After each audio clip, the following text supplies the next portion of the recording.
అబద్ధమైన జనులారా, దుష్ట సంతానమా, చెరిపి చేయ పిల్లలారా, నీకు శ్రమ. అమ్మ చూడి, ఆకాశము భూమి నా పిల్లలు కదా, నా పోలికలను కుక్కలాగా పుట్టించలేదు కదా, పందిలాగా పుట్టించలేదు, ప్రకృతిలాగా పుట్టించలేదు. నా పోలికలు నా రూపంలో పుట్టించి పెరిగి పెద్దగైతే నా పిల్లలు నన్ను గనపరుస్తారు కదా అని నేను కొండంత ఆశలు కలిగి సృష్టించుకున్నాను ఆకాశం ఆ భూమి. కానీ నేను పెంచి పెద్దగా చేస్తే వాళ్ళు నా మీదనే తిరగబడారు. ఎద్దు తన కామాను దొడ్డి నెరుగును. ఒకవేళ దొడ్డి గాడిదని సొంత దొడ్డి ఎక్కడుందో తెలుసుకుంటుంది, కానీ తిరుగులు ఇజ్రాయిలు నన్ను తెలుసుకోలేకపోయారు. పాపాత్ములు దుర్మార్గులై ఉన్నారని. ఇలా పాపాలు చేసుకుంటూ ఉన్నారా? ఇలా చేసుకుంటూ ఉండి 12వ వచనం చదివితే మళ్ళీ పాపాలు చేసుకుంటే మందిరానికి వస్తారంట. నా సన్నిధిని కనపడవలనని నువ్వు వచ్చుచున్నావే, నా ఆవరణములు తొక్కుటకు నిన్ను రమ్మన్నవాడు ఎవడు? నీ నైవేద్యములు వ్యర్థము. సాల్ ఇలాగనంట పాపాలు చేసుకుంటేనే ఇలాగ చేసుకుంటే మళ్ళీ మందిరానికి వస్తారంట. నా మందిరానికి రమ్మన్నవాడు ఎవడు? నేను ఎవరు రమ్మన్నారు అనుకుంటా 14వ వచనంలోకి వస్తే అమావాసాలు వస్తే, నియమకాలాలు వస్తే, హేయనములు ఇవన్నీ చేస్తూనే ఉండవు, నాకు బాధకరములు. నేను సహించలేక నా ప్రాణం ఇసుకిపోయింది. మీరు చేతులు చాపినప్పుడు నేను చూడను. అబ్బో, బహుగా ప్రార్థన చేస్తే కూడా చూడమ్మా, చూడండి, మళ్ళీ పాపాలు చేస్తూనే ఉన్నారు, మళ్ళీ నీ ఆవరాలు చేస్తూనే ఉన్నారు, మళ్ళీ వద్దు వాళ్ళ ఇష్టానుసారంగా పాపాలు చేసుకుంటూనే ఉండరు. మళ్ళీ దేవుని సన్నిధికి వస్తున్నారంట, మళ్ళీ అమావాసాలు పుణ్యాలు ఇవన్నీ చేస్తూనే ఉంటారంట. చూడలేక నాకు ఇసిగించుకుపోయింది, నేను చూడలేకపోతున్నాను. మీ చేతులు ఎత్తుతుంటే మీరు మళ్ళీ బహుగా చేస్తారంట ప్రార్థన, పెద్ద హీరోలాగా చేస్తారంట వీళ్ళు ప్రార్థన. చూడలేక ఇసిగిపోతుంది. హల్లెలూయా, హల్లెలూయా. అపవిత్రమైన ప్రార్థన చేస్తున్నవే, నామకరేశ్వర ప్రార్థన చేస్తున్నవే, విశ్వాస సహితమైన ప్రార్థన చేయలేదే, ఇలా చేసుకుంటే పాపాలు చేసుకుంటే ప్రార్థన చేస్తున్నవే. నేను ఈయనను నాకు ఇసుకొచ్చింది. ప్రేమైన సహోదరులారా, ఇలాగ ప్రార్థన చేసే వాళ్ళు చాలా మంది ఉన్నారు. కీర్తన 9వ అధ్యాయంలో, ఇంతవరకు ముగిస్తున్న కీర్తన 9వ అధ్యాయంలో 109వ అధ్యాయంలో 7వ వచనం చదవండి. 109వ కీర్తనలు 7వ వచనంలో అక్కడ ఏ ప్రార్థన? నీ ప్రార్థన పాపమైతుంది. కీర్తన 109:7 గట్టి చదవమా.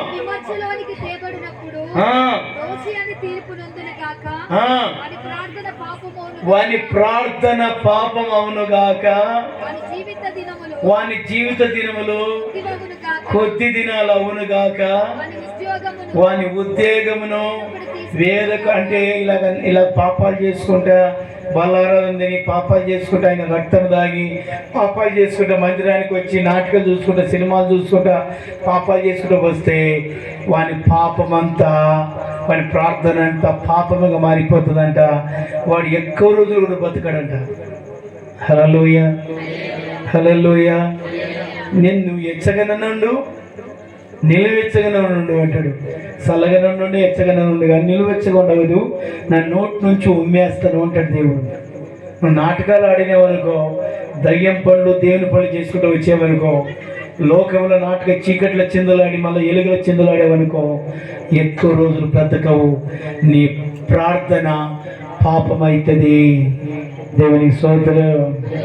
రోషం అంటే పట్టుదల కలిగి ఉంటే, నేను ఎవరినో నా విలువ తెలుసుకుంటే, నేను ఎటువంటి వాడినో, నా క్రమం ఏమిటో, నేను ఎటువంటి వాడనో నువ్వు తెలుసుకుని రోషం కలిగి, త్యాగం కలిగి, నీ పితరులు ఎందరో నా కాడ మొదలుపెడితే నేను ఎలాగ దిగొచ్చానో, ఎలా కార్యాలు చేశానో అటువంటి విశ్వాసం సంపాదించుకుని దిగితే, ప్రార్థన చేస్తే నీ కార్యాలు చేస్తాను. నువ్వు ఇష్టం వచ్చినట్టుగా ఏదో లోకంలో సాతాను కాడ చెందులాడి, నా కాడ చెందులాడుకుంటూ వచ్చావనుకో, మళ్ళా ప్రార్థన చేసేవనుకో, చూడలేక ఇసుకొచ్చిపోయింది. నేను ఖచ్చితంగా నీ ప్రార్థనని పాపముగా మారుస్తా, నీ దినాలు కొన్ని దినాలుగా మారుస్తాను. Hallelujah, hallelujah. Praise the Lord. దేవునికి స్తోత్రం. గట్టిగా చెప్పండి హల్లెలూయా. హల్లెలూయా. ఇలాగా ఎందరో సామెతల గ్రంథం బైబిల్ ఉన్న వాళ్ళు 1వ అధ్యాయం చదువు ముగిస్తున్నాను. సామెతల గ్రంథం 1వ అధ్యాయం 24 వచనంలో దేవుడు అనేక సార్లు పిలుస్తాడంట, ప్రతి మనిషిని పిలుస్తాడంట. నేను పిలిచినప్పుడు నీ వినకపోతివి, నేను చెయ్యి చాపినప్పుడు ఎవడు లక్ష్య పెట్టకపోయి, నేను చెప్పిన బోధ నేను వినకపోయి, నేను గద్దించినప్పుడు వాక్యసరంగా గద్దించినప్పుడు వాక్యసరంగా మాట్లాడినప్పుడు వాక్యసరంగా పిలువనప్పుడు లోబడకపోతివి,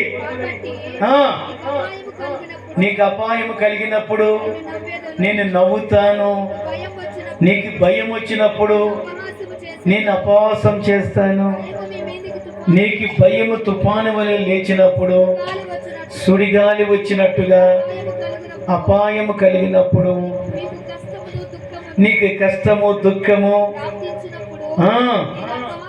నేను ఎగతాళి చేస్తే అపవాసం చేస్తాను, అప్పుడు వారు అంతవరకు పెట్టారంట. దైవ సేవకులు వాక్యం చెప్పినా లోబడారంట. ఒకవేళ దైవపరంగా నీకు ఏదైనా గద్దించినా లోబడారంట. నాకేం బలం ఉంది, కష్టం ఏం లేదు, అన్ని రంగాలు బాగున్నాను, ఏం అవసరం లేదు, ఎవరో తిక్కలు పిచ్చలు అని అనుకుంటూ పోతారు కదా గర్భిష్లు అహంకారులు. ఎప్పుడైతే వీళ్ళ మీదకి భయంకరమైన దుర్దినం అటాక్ అవుతుందో, ఎప్పుడైతే విజయం పొందలేనంత అపజయం వస్తుందో, అప్పుడు ఇల్లంట, దేవా మా ప్రార్థన ఆలకించయ్యా, మేము ఇలాగే చేస్తున్నామని మొదలుపెడతారంట. అప్పుడు ఏమంటాడు, అప్పుడు నీవు ఒకవేళ నేను చెప్పినప్పుడు నేను ఎన్నో రంగాలుగా నేను చేయి చాపి వాక్యసరంగా ఎన్నోసారి గద్దించిన హెచ్చరించిన లోబడినప్పుడు నీకు కష్టం వచ్చినప్పుడు నేను మత్తి కోసం మొదలుపెడితే నేను నీకు ప్రత్యుత్తరం ఇవ్వను, నన్ను నువ్వు శ్రద్ధగా వెతికినను నేను వానికి కనపడను. గట్టి గలలో చెప్పండి అందరూ. హల్లెలూయా, హల్లెలూయా. కనపడను. దేవుడు కనపడాలంటే విశ్వాస సహితమైన ప్రార్థన ఉండాలి. ఎడతెగక పవిత్రమైన ప్రార్థన, యథార్థమైన ప్రార్థన, విశ్వాసమైన ప్రార్థన. దేవా నా కళ్ళతో పాపం చేశాను, నా పదుగులతో పాపం చేశాను, నా తండ్రి నా నేలకతో పాపం చేశాను, నా నడకతో నా పడకతో చేశానయ్యా, నన్ను క్షమించమని పశ్చాత్తాపడి ఒప్పుకొని విడిచిపెడితే దేవుడు క్షమిస్తాడు. హల్లెలూయా, హల్లెలూయా. నువ్వు పాపాలు చేసుకుంటూ ఒప్పుకోకుండా నువ్వు నామకేసం జీవిస్తే నీ దినాలు కొద్ది దినాలే, ఇసుకించిపోతావు దేవునికి. దేవుని బిడ్డ అలా చేయవద్దు. నువ్వు పాపిని పశ్చాత్తాపడి ఒప్పుకో, దేవుడు దిగొస్తాడు కిందకి. నీ దేశాన్ని, నీ పిల్లలనే, నీ కుటుంబాన్ని, నీ కష్టాల, నీ నెట్టెరుపులు, నీ బాధలన్నీ నీ ఇంట్లో చుట్టుకునేటువంటి దేవుడు కాల్చేస్తాడు. హల్లెలూయా, హల్లెలూయా, హల్లెలూయా. 2వ దినవృత్తాంతాలు 7వ అధ్యాయము 14 వచ్చిన చదువు ప్రార్థన చేసుకుందాం. 2వ దినవృత్తాంతాలు 7వ అధ్యాయము 14 వచ్చిన చదివి, నా పేరు పెట్టబడిన నా జనులు తనకు తానే తగ్గించుకొని ప్రార్థన చేసి నన్ను వెతికి చెడు మార్గములు విడిచిన వెడల ఆకాశముల నుండి నేను వాళ్ళ ప్రార్థన విని వాళ్ళ పాపములు క్షమించి వాళ్ళ దేశాన్ని స్వస్థపరుస్తాను. చెప్పలు పడతాం గట్టిగా, గట్టిగా. అందరు లేచి నిలబడదాం, అందరు లేచి నిలబడదాం. ఆకాశము నుండి విని వాళ్ళ ప్రార్థన విని నేను వాళ్ళను స్వస్థపరుస్తాను.